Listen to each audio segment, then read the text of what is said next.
boyebi que ndeko Kabila na ndeko Félix Tshisekedi soki basangani jamais balobelaka makambo mboka tanga compte rendu akala bango balobaka ndeni to batela pouvoir na biso coalition FCC cash ndeni to tala baningo baza ko déranger coalition to calmer bango ezala ngo bi makambo en kanisinga ndeko Kabuya muto za spécialiste en yeka kaso moto la muka lobi ezali jalousie pe na ebite kombo on dirait botamisika pona baninga na biso ezali en te bien loko mosusu ezaka bato bakosala na côté ezali nature ya régime na bango eza régime moko akeba il y a un régime ndenge ndeko alobi ya lifelo na lifelo basalaka bolamu te parce que ça ne sert à rien na lifelo bami batelaka donc bango nature ya régime na bango ezali oyo azo soupçonner oyo na eloko oyo okuna azo ko soupçonner boye toute l'énergie bakotia ngo na komi batela lokola bokonzi yango euti na peuple te donc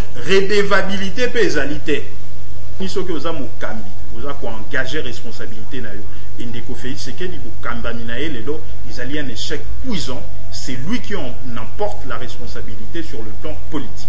Très bien.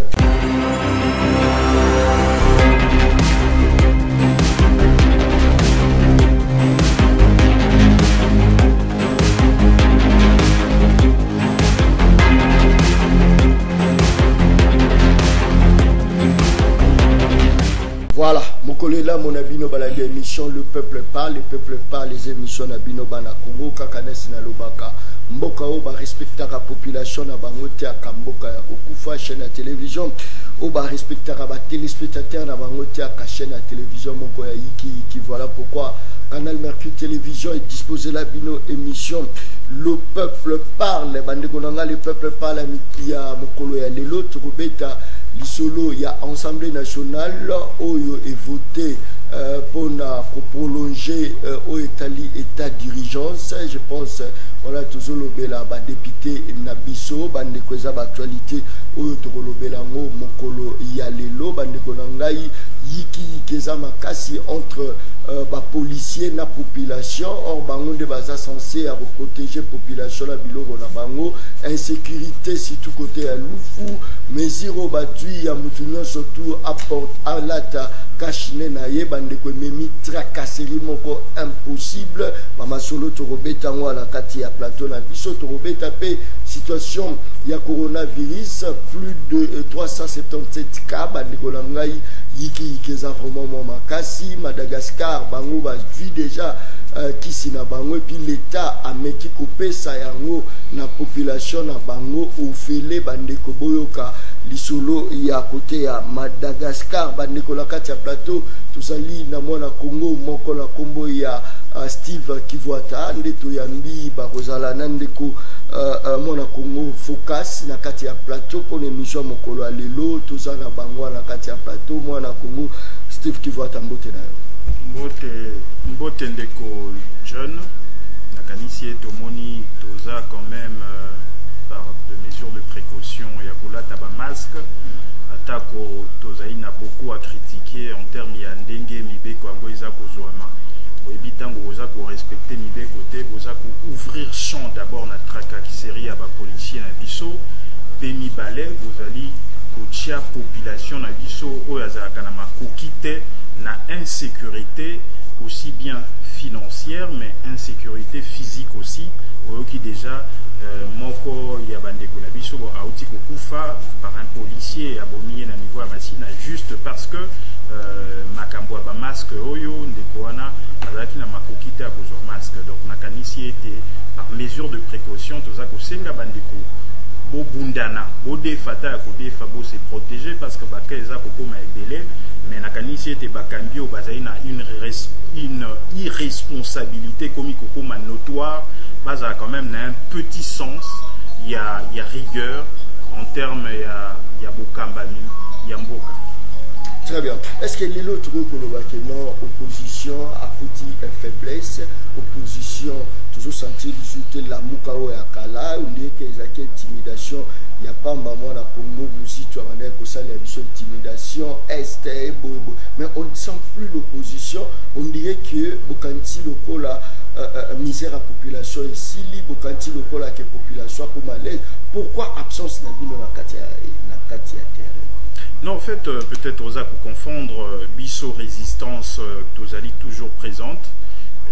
Au moni toyebisaki peuple makambo résistance par rapport à non, résistance c'est ça par rapport il y a illégitimité il y a bateau bazali na pouvoir et ebani ete babima na peuple te et bazalaka même na bokambami na bango baza kotia ba accord likolo ya mibeko lobi ezali ndeko kamere moto bandai ko ide biso ya koyebaka soki ndeko Félix bakutana ndeko Kabila masoloni basolaka lelo ndeko kamera azali te oyoki ke toyokaki secrétaire bakokosa biso balobeli Covid-19 nzokande bango baza ata na expertise mon côté en matière médicale docteur Muyemba azalaki te ministre de la santé azalaki te lelo makambo d'ailleurs eza koleka na assemblée nationale oyo moni ke bango moko bandimi ba violer mibeko kokende na procédure à congrès te ngi kolobake masolo ndeko Félix Sekeda Soleil na ndeko Kabila yango wana kosenga ye que congrès wana na komona ngo flou pardon bakende ka na procédure normale ya kokende na assemblée nationale après Sénat donc elingi kolakisa ete à un certain moment il fallait totika peuple pe atala batongo tolobaka ba illégitime peuple amonaki en dehors ya illégitimité bazali incompétent parce qu'en démocratie peuple représente kanzambe babanda olobana kala toute autorité vient de Dieu mikolo yo nakata démocratie ezalaka vox populi vox dei la voix du peuple c'est la voix de Dieu donc soki déjà bozu onction wana ya peuple te bokambami na bino pe résultat malamu eza te lamuka ekozonga avec force toyebaki ke bandeko bakozala na libungi bako risquer na bokambami na bango bamema souffrance a makasi pa ya peuple yango président élu alobaki lokwa besoin bénédiction à peuple te bo reconnaître publiquement que boyiba bokonzi ya peuple yango eko permettre ete tosala ba réforme elongo peto bandela ba élection o ezali kozongela envers le peuple c'est ça le débat na peuple voilà pourquoi nous ça la résistance il y a beaucoup de moko ya privé mais ça résistance pour la biloko après nécessité za remarquable ça résistance pour la souffrance à population peut-être la non ndeko peut-être la ndakabisoté il faut opposer question dans chaque domaine parce qu'en matière effectivement il y a makambo ya crise sociale même la crise économique la résistance ou les ali pour la vérité désir résistance non Olanda ki malamote na lobby était soki moto azui kitus ya peuple te pona kozwa bokonzi azali illégitime et même bokambami na ye kozala malamu te omoni awa tata obi to redresser bato wana mais lokwa babotama déjà mabe ekozala matata mingi ya koredresser makambo ya crise économique et financière ainsi que crise sociale ndeko Adolphe Mozito abimisaki d'ailleurs 2 tribunes pona kopesa makanisi ya kolakisa eloko nini tokoki kosala lelo par rapport à la crise oyo économique et financière pe crise sociale ou d'ailleurs ebandaki avant Covid-19 oyo ekokoma lisu matata après Covid-19 pendant et après Covid-19 ni tokoki kosala pona ete peuple na biso akemba te makanisi ezali soki tozo opportunité tokobimisa makambo nyonso mais ndeko Félix Tshisekedi akokamba na ba confusion na ye pour la vérité des yeux na bobimisi population libanda mais pour na kolia na ye wana siko bomenion siko sur le plan scientifique pour na relaxer go mais moi la komo nani ngazo kamba siko la muka rapidement d'abord faut koyeba ete nyonso ebandaka na makanisi ba manifestation ezalaka vraiment tango bato wana ba matoi mangongi peuple sengeli ete lokwa da to teyaki eto la kisi makanisi to kopesa ndeto ko continuer awa oyebi bien que na Covid-19 tokoki ko bimisa peuple na nzela te parce que il fallait moi effectivement année eza moi il y a année à libération ndenge président élu à Lobaki donc il fallait plusieurs manifestations mais Covid-19 tokoki ko bimisa peuple te pour naza na risque ya contamination ya Covid ya nini ya maladie wana lelo la muka par rapport ya Covid-19 lokola 3 mois bapesaka ba coordonnateur ils a 3 mois d'action président élu Martin Fayulu moto esengeli azangwende mais le quoi toi na circonstance oyo soki to bito pesa engwende et causa d'abord comme si mandat na ya kolekisango na inaction d'abord de 1 et de 2 bazali pe esika mon côté mais secrétaire na azali to monaki tango je crois bazali bakenda ko représenter Bemba mais devos kitoko bazali akoka osama tobino mo confisquer yango ya confisquer bokepe en violation à mipe ko se glissement pesa la mimona. Non, d'abord ndeko na pesio deux raisons yo kangami na raison moko na lobi ya liboso ba 3 mois za ka ba mois d'action et sengeli était circonstances et permettre que moteur fonctionner à ça la action comme coordonnateur à ko lekisa tango na été dans une action. Deuxième raison, ils alliés étaient basali na possibilité à kosanganate le 4. C'est-à-dire que c'est vrai représentation ils a prévu mais ça a été prévu pour tous les 4 leaders bas à la représenter parce qu'au fait la Mouka et Linguerosa a quand même la structure politique la mieux organisée. Vous voyez que Makambo et ça makana la Mouka ils ont ça na FCCT motomo kwazana ya to la ye azawana pona libela na cash bango ano moni batikala même pas ko s'organiser yango ano moni que ndeko kamere mikakata na zio yango na justice elingi ko lakisa ete même accord na bango basala babwaki yango na poubelle. Donc la Mouka elingi ko lakisa quand même kazali meilleur exemple. Il y a une structure politique démocratique oyo bazali ko sala apesi moninga akambi moningo mosusu aza kozela pe azui. Donc tolingi solennité ezala surtout na passation à pouvoir entre Ndeko Adolphe Muzito ou azali ko expédier ba faire courante maintenant na le président élu Martin Fayulu ou a besoin de la coordination. Très bien. Na mopandi na yo tozali na mwana Congo Focus mbote na mwana Congo Focus. Mbote ndeko journaliste mbote pe na ba souverain oyo baza kolaza biso na sepeli lisusu mbote ndeko kivata en dehors ya ngai na benga bango souverain ya bengi bango lisusu banzambe. Donc ezali une fierté pour moi parce que soki peuple na biso abandi ko comprendre que yende mozalisi yende mokolo pouvoir ye mokolo kita bapasi na biso nde kosila bango nyonso moto moko te akoki kondima ete nkita na ye pouvoir na ye moto mosusu asakana yango na lolenge ye alingi sans asala volonté ya souverain parce que eloko ya motuya ngai na lingaka ekota na motu ya bato oyo bino bobengaka peuple ezalaka nde dimension wana appropriation ya pouvoir politique appropriation ya patrimoine appropriation ya gestion ya respipika soki kaka oyo bino bobengaka peuple nga na bengaka souverain oyo ndeko Yves abakisi azali nzambe soki acomprendre yango attitude na ye ekochange réflexe na ye ekochange baide na ye ekochange makanisi na ye mpe esaleli na ye ekochange epuis ekozala na avantage ya communauté sikoyo. Donc baopportuniste bakozala susu na chance te baaventurier bakozala susu na chance te bato oyo nyonso souverain akodisqualifie en tout cas bakozala na difficulté pour que baagir lisusu. Très bien.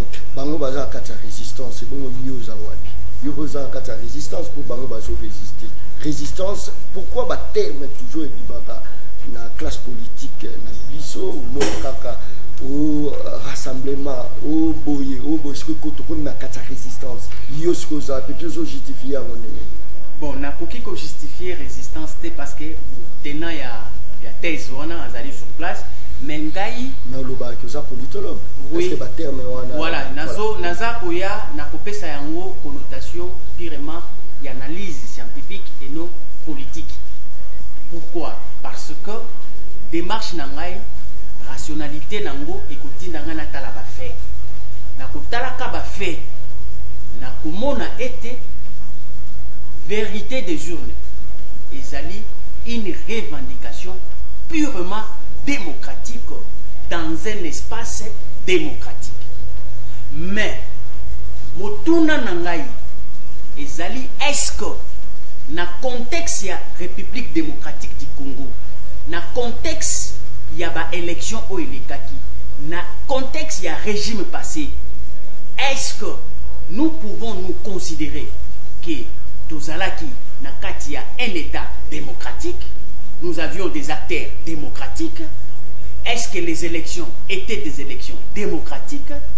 Parce que ce qui bolingi bobimisa vérité des urnes na surface, il faudrait que ba interlocuteur nabino bato oyo boza ko revendiquer par rapport à une valeur démocratique, bango pe bazala ba démocrate po bayoka son des cloches nabino wana et puis ba répondre na desiderata wana démocratiquement.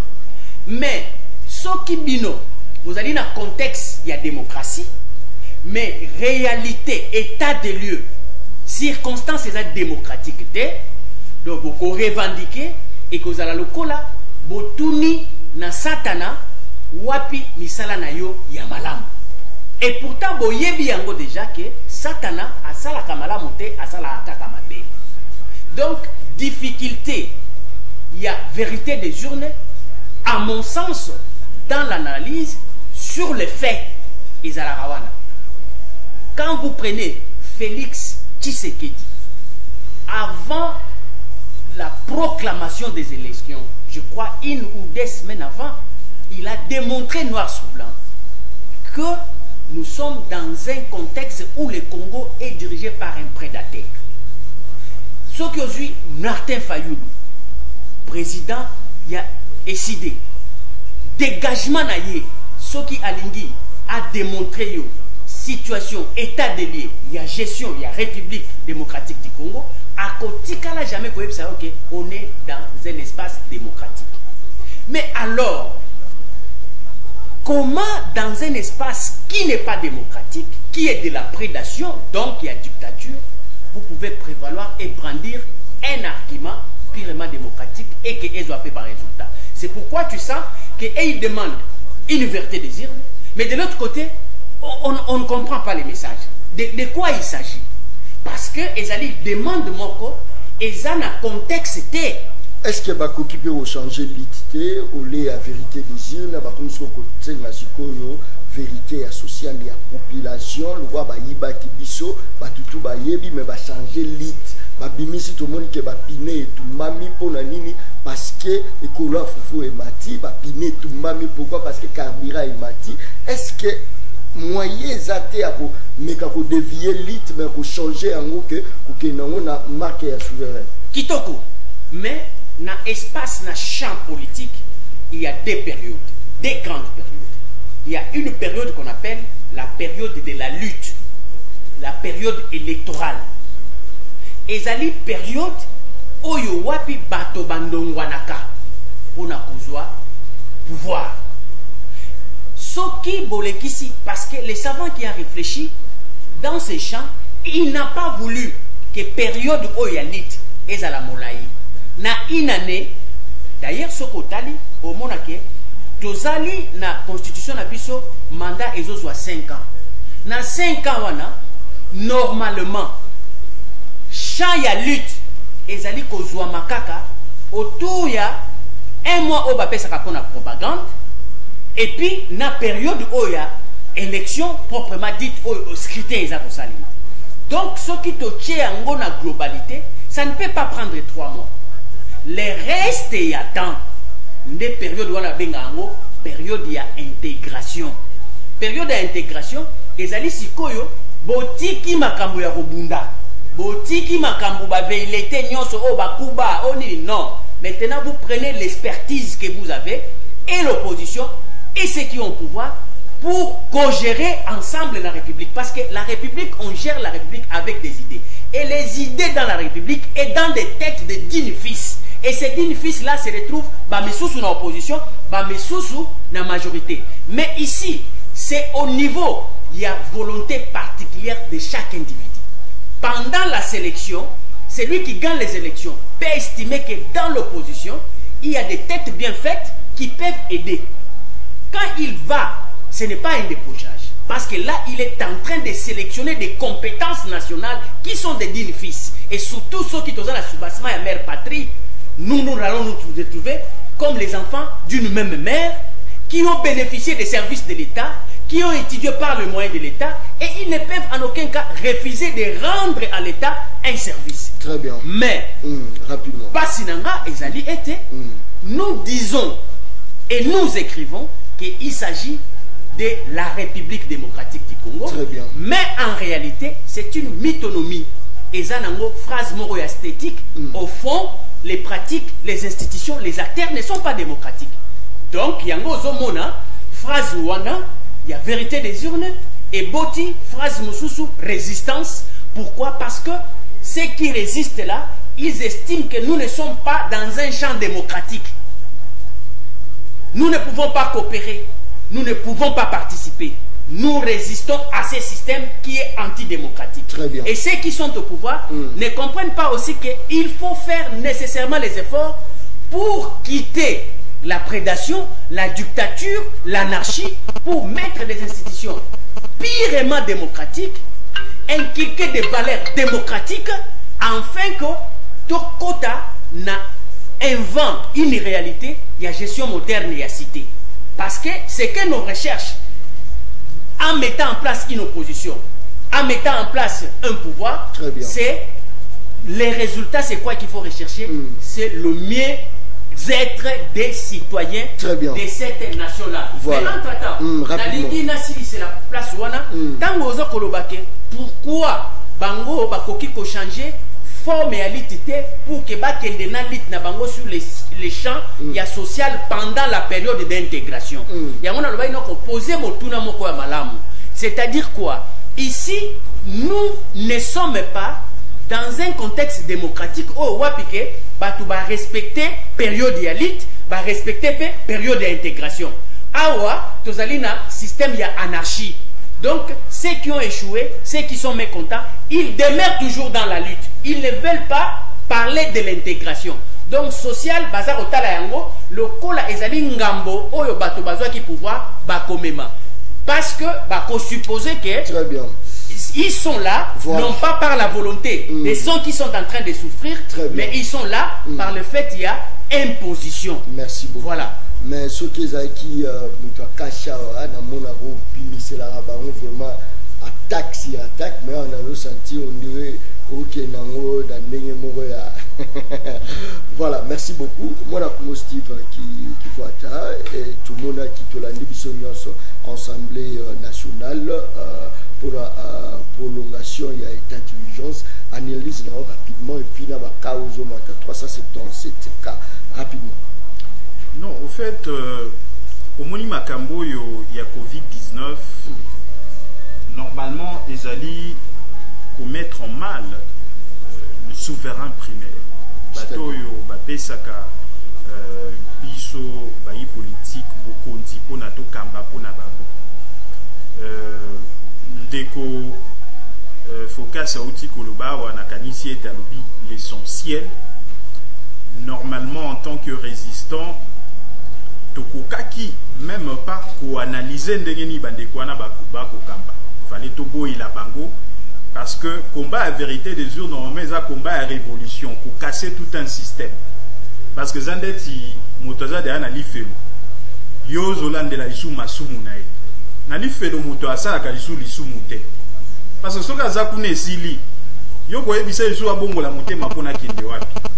Normalement ba réforme ba senga kangote na bateau bazan à l'ifelo ils ont des senga bongo à motema. Tout ce qu'on peut faire ils allaient ko casser l'ifelo pour na ko zonga dans un nouveau système nzamba boma l'ifelo yangwana nde ko zonga vers le peuple.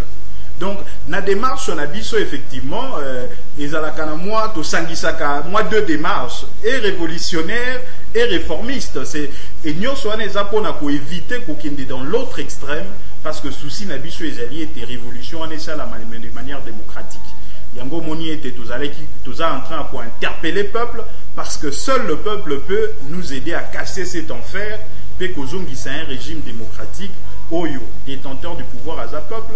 Très bien. Ce qui va comprendre bien, bino posa la bino zali régime a échoué, population a souffert, pour pas ça bino raison voilà pour. C'est que lundi malam hôtel de ko il faut landa biso malam. Tolobi ali boso ezali d'abord que babotami na ndenge ya mabe. Biso toza ko souhaiter le côté. Ezandeti mwana botami kizengi. Yo okanisi ete soko okotisi ekelasi akolonga. C'est pas toi qui souhaite. Moi natango abotami kizengi ezali bongo eza nature na ye ezali na ADN na ye, ezali na code génétique na ye. Normalement faut yeba ete okotisien na école primaire akobanda kozwa te. Il t'appartient à kozoyer, ko retirer, ko soigner hein, bo pesi mosolo pona kolonga. Donc tango aza ko échouer za soué na binote. Mais ndenge toza koloba que tango to ça quand même critique à gestion, normalement ça ne devait pas, on ne devait pas le faire comme révolutionnaire. Mais on le fait parce que des fois incompétence et ouvmi ko lutandelo. Talandeti makambo yo olobi ya lutte contre Covid-19. Mobe koli kondi ya loba soki bolingi bobo bisa fonctionnement régulier à l'institution et sengeli ete bokota na période moko babengi yango état d'urgence et sengeli bokota et jali crise wana te mbala moko moto créer période babengi état d'urgence na période wana eza lokwa ndeko Jean kolika kapasi makasi mais soki obali ete ata bolingono eza ebele ndenge nini tant koleki na mariage coutumier te na mariage civil te bakobenga yo mobali na ete atolobi nalingaka ye mingi koleka bato nyonso balobi mpona babenga yo époux esengeli osala mariage coutumier osali mariage civil eza ndenge moko na état d'urgence balobi mpona toloba ete toza na période ya état d'urgence esengeli yo président oproclamer état d'urgence yango après avoir kosolana chef il y a 3 institutions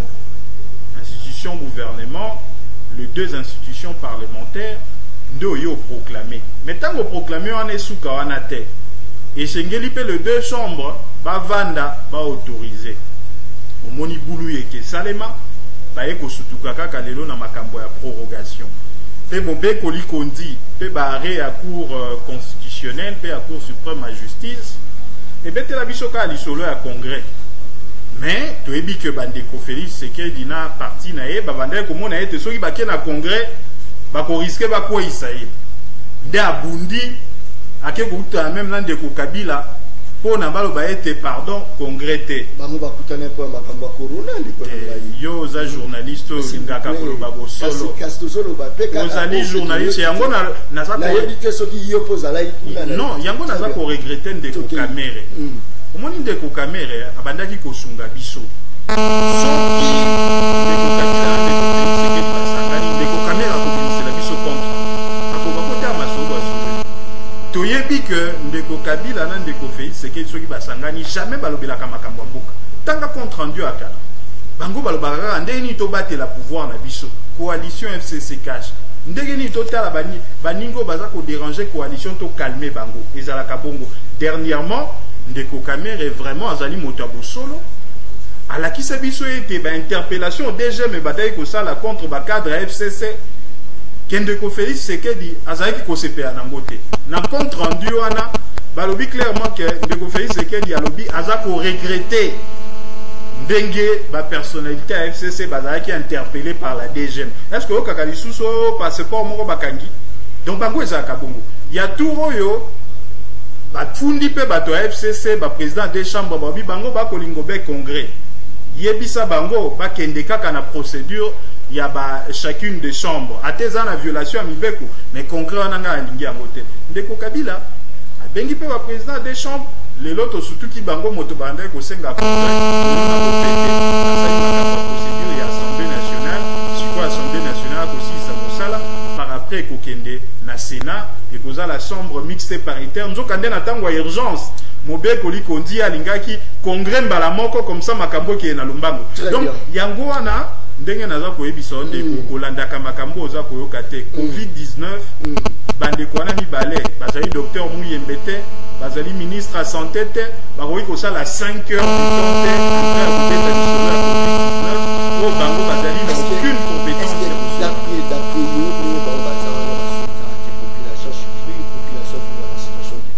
est-ce que barope au vendre te ba siéger balobi que non voilà faut cola faut quitter il faut carburer quitter il faut population à la carte d'identité officielle il y a yemoko c'est que pour na yo bazo sur la ba intérêt privé na ba mo mo que non na carte ya analyse na yo on désolé que ça moi n mo na carte wana ya roloba likambo peut-être bande ko bande ko likanisi na bango za oyebi ke ntango oyebi makambo ya haine okanisinga ndeko kabuya moto aza spécialiste ya haine ye kaka soki moto alamuka alobi ezali haine ezali jalousie mpe nayebi te kombo wana ondire ebotami sika mpona baninga na biso ezali haine te oyebi eloko mosusu ezalaka bato bakosala na nkote ezali nature ya régime na bango eza régime moko akebakeba oyo moninga akobanga kuna mosusu moninga alingi abetanga libota ye mpe kuna akobanga ezali régime moko oyo pouvoir ezali faible parce que ezwamaki na ndenge elongobani te ezwamaki na peuple te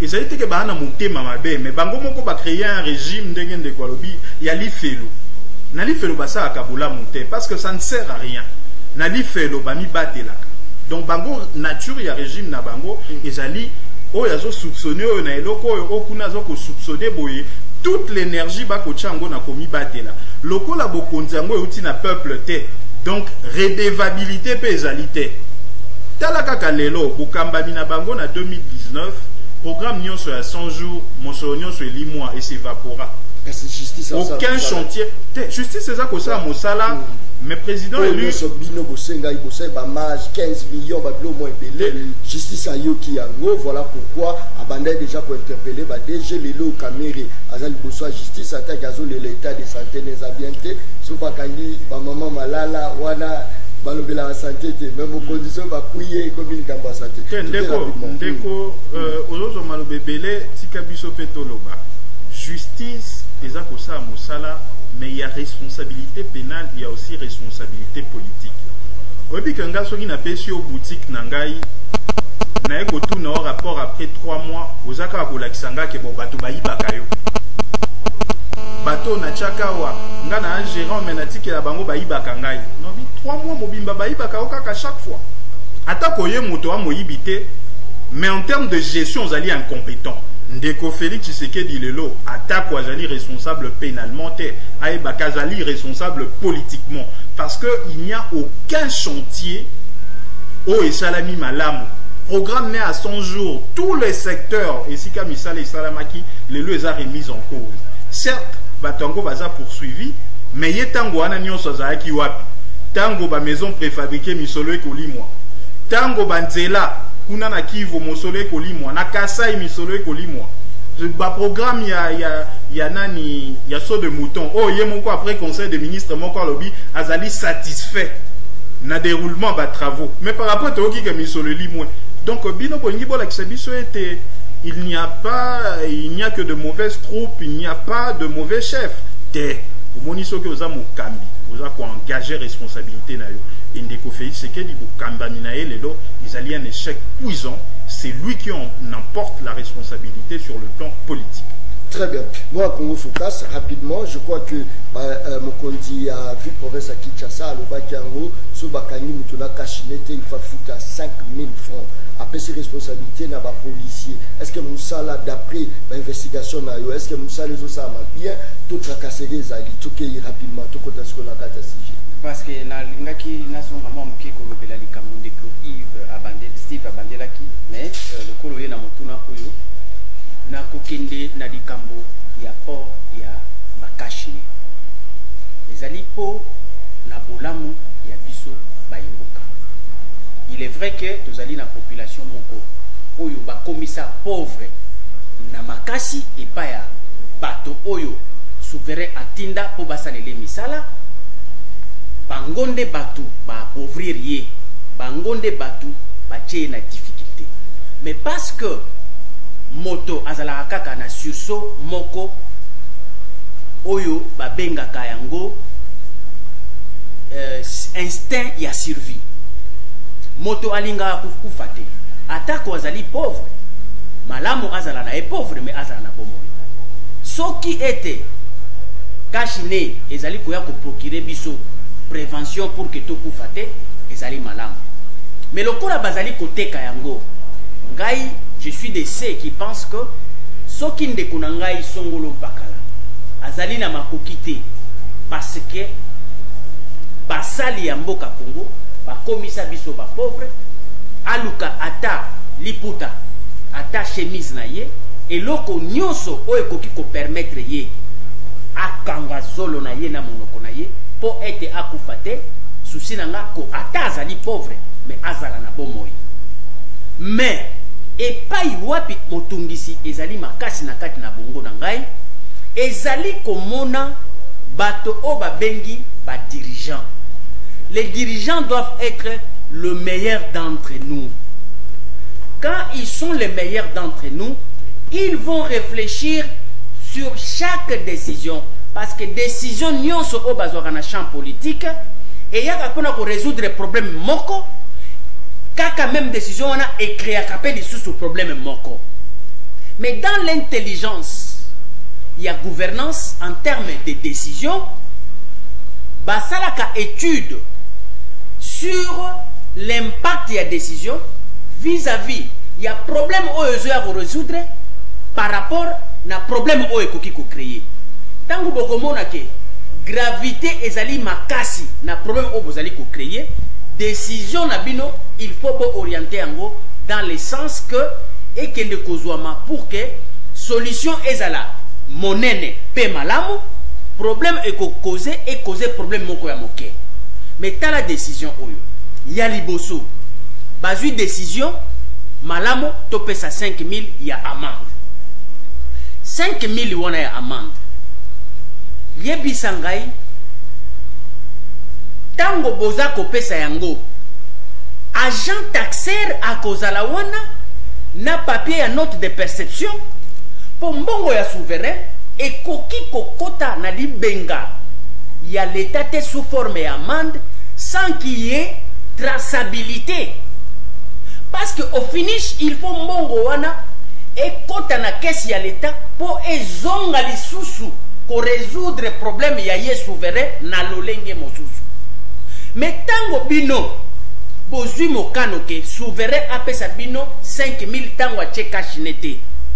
Bolobi boche mécanisme nini oyo ekolongola mbongo wana maboko ya souverain ekotisa yango na kati ya trésor public po mbongo wana lobby souverain akende ko contrôler yango lisusu par la tremise ya ba représentant na ye oyo ye acha na palais du peuple et puis na ba service nyonso ya état inspecteur pour que ba contrôler lo lenge nini bakosalela mosolo wana eutaki na ba mande oyo souverain afutaki.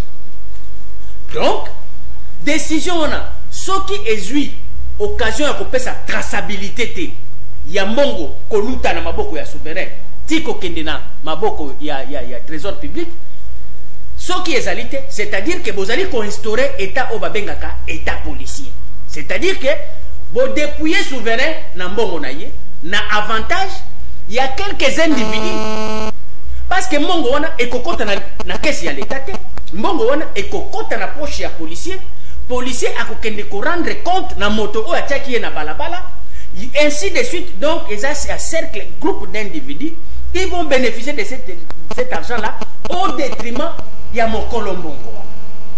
C'est pourquoi c'était une décision mais qui n'a pas été très bien réfléchie ou bien mûrue. Ceux qui ont bien réfléchi mais ba mûrure yango te ba pesi yango ba beki nango nyonso te pour que ezala efficace. Aujourd'hui, ceux qui agent taxataire, est-ce que bango bazali na capacité wana que bapé sa biso ba note de perception pour mongo wana finalité nango ezali libenga policier te. Si kotango basali bazui mokano bongo sans kocha agent taxataire parce qu'un policier n'a pas le droit de percevoir l'argent auprès des citoyens qui sont les souverains parce que yé mosala na ye ezali kokenge la population na biloko na ye point barre. Mais oyo sikoyo il y a 5000 fois où t'as pas ba citoyen et que n'est pas ba policier et bandi na mukanda nini ezali na logique nini na contrat social pe ezali te. Alors pratique wana instauration il y a état policier à la place de l'état gendarme et ezali kobebisa mboka. Très bien. Tala lelo ba policier par le fait que ba comme na velléité wana ya koyeba ke soki mutalashi alati cash nete donc na maboko na ye nazomona 5000 tango akomona 5000 wana ezobimate déjà réflexe na ye ezali nini ya violence parce que il veut cet argent là nani apesi ye motindo nani apesi ye opportunité nani apesi ye makasi ya kosala ba acte bongo moto azui mokano. C'est pourquoi quand on dirige unicité, il faut à tout prix pour prendre des décisions qu'on soit par élément nyonso pour concourir pour que les décisions nous allaient et créer un problème mais et résoudre le problème. Voilà, merci beaucoup. Je crois que bonjour mon frère, nous saluons ton digne travail et juste dire que la Mouka c'est l'état d'esprit. Nous n'allons pas travailler avec Tshisekedi parce que Félix et Kabila sont ensemble. Si Félix et Celle, on pouvait, nous la Mouka, travailler ensemble avec lui. Rapidement, décision, il y a Mokondi, il y a vu province à Kinshasa, il y a Rolobake, non, Kachine, Sobakani, Mutuna, Kachinete, Fafuta 5 000 francs. Ils appellent pression, il y a Rolakisake, non, population, il faut bomber battre la Kachine. Rapidement. Non, au fait, Omoni Bambeba Ezo Salama tellement. C'est comme si Nambo Kanabiso, Toyokani était tous à la diriger par des gens qui sont moins que nous. Il y a le grand débat, il y a vérité de Dieu. Et ça n'a pas implication et belé. Parce que notion à redevabilité, Tinda Kamutoa s'est surpassé. Il dit que Omoni Moto au peuple, Yende Mokonti Nangai. Nakori Kozo mesure mon côté Nanyo Kolaye. Mais ce qui moto est bien été pouvoir ne utaka na peuple te. Ce qui a bêti pas une ou deux personnes de bakosa la kakoma mokonzi. Bato pe ba likolo bango pe peuple te mutape sa bango bokonzi. Abi ka ko bimisa monsolo akosomba pouvoir. Moyen à banga peuple zate. Toza on dirait to finga ka peuple. Il y a liboso na kotia parce qu'on a sala un article sur ça. Bato d'ailleurs boza ko suduka amende à 5 000. Mais n'a pas arrêté, on a pas amende et commis à 200 000. Attention, et commis même à 2 millions. Il y a une amende, il y a 2 millions. On a arrêté au Azwa qui en a à Liboso. Donc, Ngaï déjà n'a posé qui question. D'abord, la plupart de la décision, même au confinement à Gombe, Moubé Kolikonje Lobi, nul n'est censé ignorer la loi. Et conformément à l'article 62 de la Constitution, Babimi ordonnance loi en 1969. Portant publication des actes officiels. C'est-à-dire que pour Namobé comme opposable, et Sengelez a la publié dans le journal officiel. En 2010, basali modification mon ko balobi était sur Mobé ko ebimi, faut pas publier en dans le site internet à journal officiel. Déjà il est là, journal officiel wana ezalaka na présidence, ils appellent na DG na yango, mais dernière publication à Mobé ko ezali à février 2019. Donc Botal a déjà Bambeba. Soki to lobby ON parce que mo bato baebi yango wana. 2. Bamando wana oya misusu wana ya avant. 200 000 pour na ba personne na kanisi ete ba hôtel moto committee plus ou moins na ba 10 000 $, hein, parce que na chaki yango en dollars. Na mokanda na nga na komaki ete loko atoko luka mosolo. Bamando wana baebisa biso ndenge nini la police ba souciat ba collecta kango. Chaque jour, Toyo Kakata na radio moko que va collecter autant. Parce que docteur Mouyembaza ko senga 135 millions. Bino mosolo ana boza ko dépenser en gondengeni. Musu sulisu na yaki koloba ba badge d'accès wana. Mokanda mon côté lobeli yango. Okozwango wapi eza ofelete akosomba. Nani akoyi kokota Gombe pendant combien de temps pour faire quoi? Nyonso wana nulle part écrit comme une tradition orale. Soki esomba makamo solo ane kokende wapi. Nyonso wana ezali. Soki tolobi ndeko John na baninga na eba kolobe ezali N. Njokande ezali N te. Kokamba mboka ezalaka lokola te boutique na yo to chambre na yo. Très bien. Okoki ko se permettre n'importe quoi te. Très bien. Yango wana biso la muka ndenge na lobi en dehors ya ko jouer rôle ya résistance. Toza même ko jouer rôle ya surveillance. Très bien. Omoni eloko yo coordonnateur Adolphe Muzito lobaki ana ba député mosusu mais quoi ni ba côté institution obité. Un résistant il faut ko taper siko yo ba décision mosu eza ko zo mon fils que pour na ko informer mokondi au peuple. Aibiso moni bato ba iba obokondi tala ndenge baza ko agir yango yo fo olamuka misono eza ko fungwama ndenge ndeko alobaki lamuka ezali état d'esprit ata oza ko mona que ba marche ezali te yeba ete peuple congolais azali en alerte yango wana nde lamuka. Très bien. Voilà rapidement mon Congo focus est-ce que tu veux que le balelo misère ont frappé Bokana Biso et ça a complicité na ba homme politique pour ne pas on va que non ensemble dans le gouvernement. Est-ce que vous sentez vraiment que le gouvernement a vraiment la volonté à ça pour l'intérêt de la population depuis la nomination il y a 66 postes mon Congo rapidement. De Congo création et richesse hein? Parce que par problème il y a pauvreté bah résolve la richesse. Alors richesse et ali oui il y a imagination, il y a créativité, il y a travail. Mais si je dois t'informer, nous avons une société de consommateurs, jouisseurs. Je suis désolé. Classe politique Nabiso, Banda 1960, toujours indépendance, on n'a pas eu encore la chance, il y a qu'au Vandissa, régime Moko, Naba acteurs, Oyo, ils sont pétris des idées de créer la richesse. Nous vivons par les ramassages jusqu'à nous. Cueillette, Yangoto Salaka. Chasse, Yangoto Salaka. Et nous vivons comme ça, le Kola Batoya Antiquité. Même en termes de corruption. Il y a corruption Voilà. cueillette, corruption création de richesses. Voilà, il y a création de richesse. Ceux qui ont créé la Bamboka, le Kola Singapour, ok, là-bas Hong Kong, Bazali Atanan Kitamokote, et vous interrogez, on vous cite les noms des créateurs de leur richesse.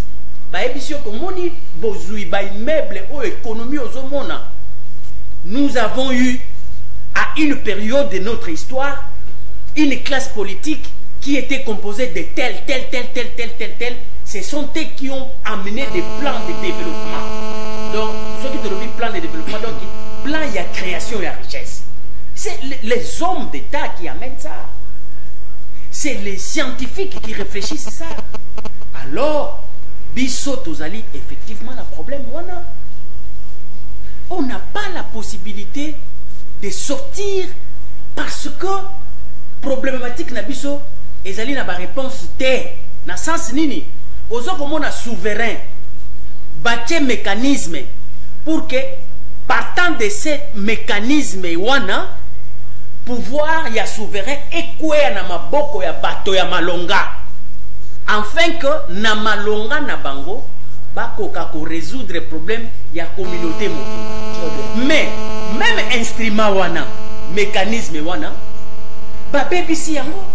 Donc pouvoir oyo souverain aza kolinga kopesa na ba oyo balongo bani selon ba critères oyo ezali retenu pour que l'homme soit à la place qu'il faut, la méritocratie, le meilleur d'entre nous, les hommes d'État, mais au comona, la classe politique nabiso après les élections, on a retrouvé que batuba komiwana, ba mesusu ba yebite, ba mesusu baza ko yekola, ba mesusu baza lokola ba stagiaire, donc c'est-à-dire que même les élections qui est un mécanisme pour déposer le pouvoir entre le meilleur d'entre nous et comme il bouleversé, ils ont déposé. Donc, situation ezali très complexe. C'est pourquoi je dis ceci. Nous devons, le Congo n'a pas besoin d'un changement, mais le Congo a besoin d'un bouleversement, d'une révolution. Et banda sur le plan mental, pas formater mito à Congolais, pas informer bango, pas former bango, pas pesa bango. Boanya ya lolenge mosusu, misu ya lolenge mosusu, monoko ya lolenge mosusu. Apprendre tukoki kozwa société oyo, tukoki kolongwa. Comment tu peux expliquer un souverain qui accepte et qui applaudit son représentant oyo atindaki ayibi po aya ko kabela ye abeteli maboko.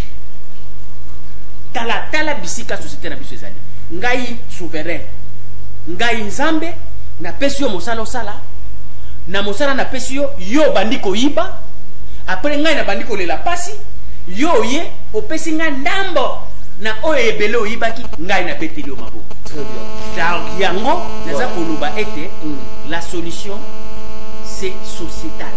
Nous devons inverser, nous devons bouleverser les systèmes, nous devons pas les changements c'est là. il faut normalement une révolution. Très bien. Voilà. Donc faire disparaître la culture politique qui existe dans les chefs de tout le monde et que nous ayons maintenant un bon souverain informé, formé pour enfin juger et gérer la chose publique. Très bien. Moi, la Congo, Steve, tu vois, rapidement, population, tu n'as qu'à ce qui Félix a dit, bon, pression, l'équipe, makasi, vérité des îles, tout. Na condition y a gérer na nous à l'objet qui a péci partout na Martin Fayulu miracle niveau crier parce que comme ce que devant et le moro est impossible tout qui non situation ezali awa tolongo la image ali fait le tozo est-ce que l'image ali boulou et ja le quoi ndeko Félix Tshisekedi azali na libulu na kati na se ya kosenga ete président élu Martin Fayulu akota na kati ali libulu babongisa libulu mais président élu Martin Fayulu ya lobaki plan de sortie de crise eza lokola bwakeli esinga alobi mwenga na kota na libulu eza te yaka esika ya peuple yo mikotisi na libulu ya Kabili yaka esika peuple azali toboma libulu otokunda yango nde peuple nde akopona moto ya sika na ba élection anticipée ndeko John nakanisi ete tozali koyoka na malamu. Très bien. Ndeko Kabila esika abendi ndeko Félix Tshisekedi s'en sortir te na bango mibale na ndeko Kamere moi de ndeko Kamere azwi likama soki olandi bato INC okoyoka kaka na maloba na bango babi eza likolo ya accord ya 2023 accord ya Nairobi oyo ebandaki kotinda bango ete ndeko Kamere akozala candidat na 2023 na bango déjà eyindi lobi ekozala ndeko Félix Tshisekedi na ndeko Kabila au moins accord ya Nairobi totanga ngo mais deal ya ndeko Félix Tshisekedi na ndeko Kabila moto atanga ngo aza très bien tout qu'est-ce que soki na minito batike libino bo réclamer vérité des ina ba conditions bo banda otitisa bilogo ya première nécessité ndenge nini dollar na biso pardon franc congolais aux valeur ndenge ni tokei voilà vous avez mayele mingi opposé motuna wa ezalité ba pesa biso pouvoir ezali tozongisa pouvoir na peuple kozongisa pouvoir na peuple wana déjà zongisi dignité na Congo moto ya solo nzamba pona peuple apona ye moto azali wana moto wana a travaillé pe na ba député na ba sénateur oyo nzamba poni ba nani peuple aponi et que ça a été moyen confié entre les élus et kozala te ye président azali élu ya mboka mobimba ba député zali par circonscription ba sénateur ezali ba député provinciaux moto ba voter bango ne fût-ce que image wana déjà copé sa crédibilité auprès des institutions internationales même ba notation na bino ba côté bino malamo par les institutions internationales o ko ça ke ba investisseur o ba tchaka mosolo sans que motema na bango e betaka que so to tche mosolo na mboko lokwa mboka instabilité bato baza ko kamba baza ba éluté c'est que mon abisso est limoi par le pillage ou par pouvoir d'achat population qu'on se perdre, mon abisso est se perdre. De vrais investisseurs viendront parce que la richesse est créée par le privé. L'État a créé un cadre où il permettre que le privé côté sa solo. Or bisso déjà régime na bisso partout ba yebi. Moi il français ministre il y a affaires étrangères il y a France aloba qui était na Congo déjà une démocratie te moto sala makameza arrangement à l'africain donc on est goza moto alongaki mais kuna ba bendani na côté ansele ba obindeko nga naza ko pesa au passe tant que mindele ba investisseur ba ebi ete mboka na biso eza état de droit te ba respecta kamibe côté parce que état de droit eza même ko koti sa vérité des urnes na kati très bien bato ba ete article 5 il y a constitution de vandisi souveraineté à peuple. Donc tant que l'état de droit, l'état de droit c'est ce qui a solo peuple mutapé sur beaucoup. Donc les lois sont qui te respecter l'état de droit, te respecter volonté à peuple. Et ça déjà un pas vers la bonne direction pour n'aba cambi, base à la respecter sur le plan international, toi attirer ben investisseurs. Il leur appartient maintenant aux un meilleur programme ndenge ndeko Adolphe Muzi toazaki nango lelo sur le plan économique. Nous devons mobiliser le milliard de dollars pour nous construire la route. Nasi c'est si kawana, nous avons plus ou moins à 58 000 km de route o ekoki lelo soki totongi yango tosangisi ba province entre elles. Or jusque là totongaka à 15 000 kilomètres. Donc c'est insuffisant pour nous permettre que ba maman abiso basa akabilanga na mboka Makala Masangu et la kabiso na Kinshasa. Il sengeli tosi li saba barrage hydroélectrique tozali na capacité à 100 000 mégawatts mais to utilisaka entre 2 à 4%. Yango même ba société minière ezanga ka l'utilique. Ce qui est loin un gouvernement responsable azali. Ouais, koki kozo ata 40 milliards auprès il y a une institution financière internationale pour construire l'économie nationale. Mais bakoki kopé sabino 40 milliards de dollars tel ce qui vous allie un gouvernement illégitime, un président illégitime non élu, bako babapé saka sigal mosolote, babé sakobe fourmi parce que y a ça à Moussala. Très bien. Je pense que tout remis déjà na souka avant d'appeler sabino dernier mot appel. Voilà. Et monsieur si dernier mot là. Mon anga suka nalingaki napesa solo moko oyo ko faire comprendre biso makambo ebele naka faire na la muka nakoya omoni ba cité traditionnelle soki était parent akei na chasse abomi nyama wana babomi lokola bazalaki na ba frigo te ya ko conserver bakoboma ye balambi balie mosusu il faut babomba ndambo batie yango mungwa batie yango bakausi yango bagrie yango batie yango na stop po bayebi ete ezala kaka mokolo moko te. C'est quoi le principe?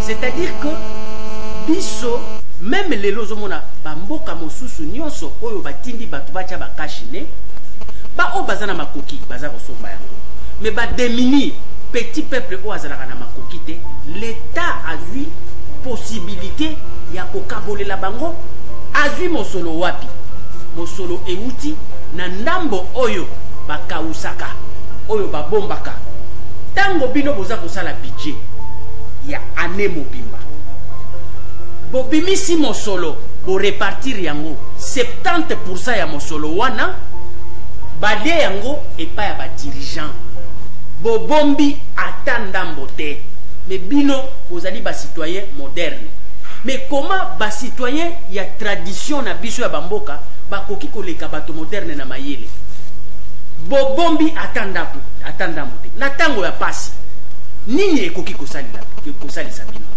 Or ndambo wana bakausaka wana c'est ce que l'on appelle la provision, l'économie. Mais nous avons un pays qui vit comme des individus oyo bazana notion il y a l'obité. Mais comment vous pouvez réaliser? Nous avons des bateaux ya mayele ya bwana bakenda ba université balata ba cravate costume mais ba réfléchissaka te que nous pouvons aussi parce que bozali na 70 bozali na économie il y a autant. Mais pourquoi il faut besoin 70 nyonso bo briller? Merci beaucoup. Pourquoi ne pas qu'on réduire na 70 wana bo salela ata 40 30 bo cha yango na l'économie. Merci beaucoup. Voilà, rapidement mon pour Steve tu vois tanamoni pe ba message côté awa tango yozo lo ba ke Félix ba kabela ke bokondi biso population to vota yozo cha biso wapi wana message mo boycota rapidement dernier mot.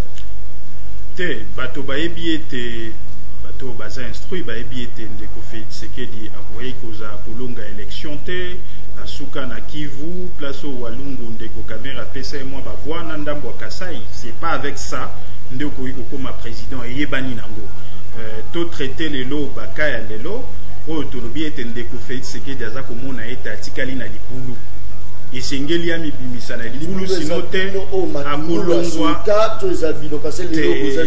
omoni matungulu akimi libulu te omoni moto na moto akofuta prix ya trahison na ya peuple eza te baza ko trahir biso te baza nde ko trahir peuple parce que biso nyonso tomela mbondo na espace triomphal ya mibale oyo bakendaki wana après Genève basigné bazwi ba engagement na bango basigné bazo ba retira ba signature lelo ndeko Kamere ako beta sango ako lela ako loba pe bandeko IDPS de ba retirer signature omoni eloko nyonso elisumu nyonso ba futa kayango étape déjà ya cash moko na bango afuti akoka moyete basinya mokanda mais IDPS obi jamais na 2023 to pesa bino eza ndenge na bango ba respectaka engagement te bino mibale lobi bo respecter te na Genève okanisi que tango bino mibale botikali moninga IDPS ko respecter engagement zwaki devant yo. C'est ça la tromperie. Siko ekomi nde étape ya cash FCC yango wana omonaki que bato ya cash babundi congrès salema te parce que bande ko kasango que bato FCC pe bangi bakata bango singa ya moi pouvoir bapesa bango yango moni babundi ti congrès salema te mboke ebonga ejira makabongo te mboke sengeli eto yeba que moto apesanga pouvoir ezali peuple na salande malamu nyonso na travailler pour na peuple ce qui réellement ndeko Fayulu na biso bato ala mukato zalaka ba décision aboya cash ne tokoki kozwa yango te sans que tozala que tosali non ba don na peuple parce que toyebi que peuple na biso sur le plan statistique tozana 55 milliards de dollars ya PIB ce qui est divisé yango par plus de 80 millions d'habitants donc peuple na biso par jour PIB moyen ezali moins de 1,4 $ par habitant ezaka moins de 2000 francs wana eza PIB moyen elingi kolakisa ete misusu bazalaka même na moins de 500 francs par jour ndenge ndeko auti koloba moto ya bongo yo ko imposer masque c'est vrai za po na ye mais au lieu que ça la mesure moko yo za kolakisa ye importance nango po na ye moko abunda ami organisé la zwata mouchoracha yo kembala moko tie imposition amende okomi yango kutu na ba comité donc elingi koloba ete passe ya peuple oza nango te parce que osola na peuple te na élection peuple apona yo te redevabilité wana ezali te yango vérité des jours faut bo comprendre kake motu ya nango ezali wana moto abimi na peuple akozala na souci ya peuple yango wana bitumba na biso. Voilà, kaka nasi na lobaka émission eza baleine batia rolia na mokolo moko te bandeko ba remarque